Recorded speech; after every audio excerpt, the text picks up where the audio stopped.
My name is Riley Gaines. I'm a recent graduate from the University of Kentucky, where I was on the women's swim team. I proudly finished my career as a 12-time NCAA All-American.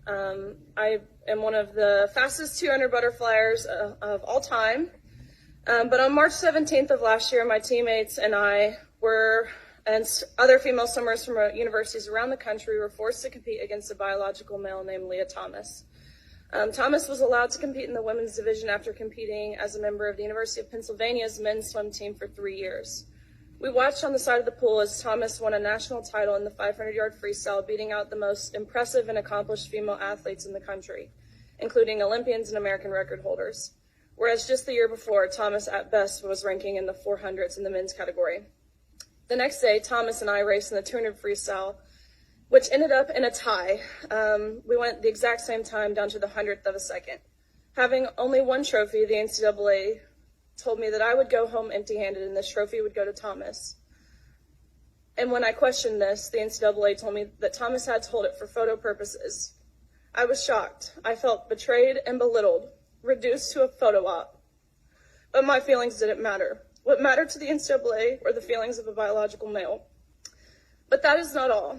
In addition to being forced to give up our awards, our titles, and our opportunities, the NCAA forced female swimmers to share a locker room with Thomas, a 6'4", 22-year-old male who was fully intact with male genitalia.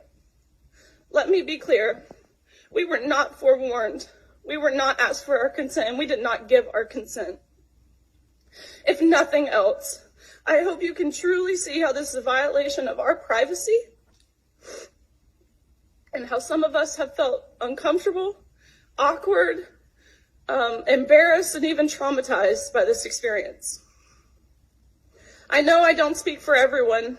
It's impossible to speak for everyone, but I can attest to the tears that were shed on that pool deck by these poor 9th and 17th place finishers who missed out on being named an All-American by 1 place.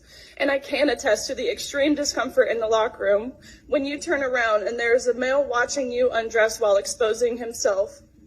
I can attest to the anger and frustration from these girls who had worked so hard and sacrificed so much to get to this point. Unfortunately, our experiences are not unique. The number of female athletes who have been denied opportunities, again, traumatized or hurt by policies that claim to be promoting inclusion, is growing at an alarming rate around this country. It's simply unacceptable, and the integrity of women's sports is lost. Thank you, ma'am. Thanks so much.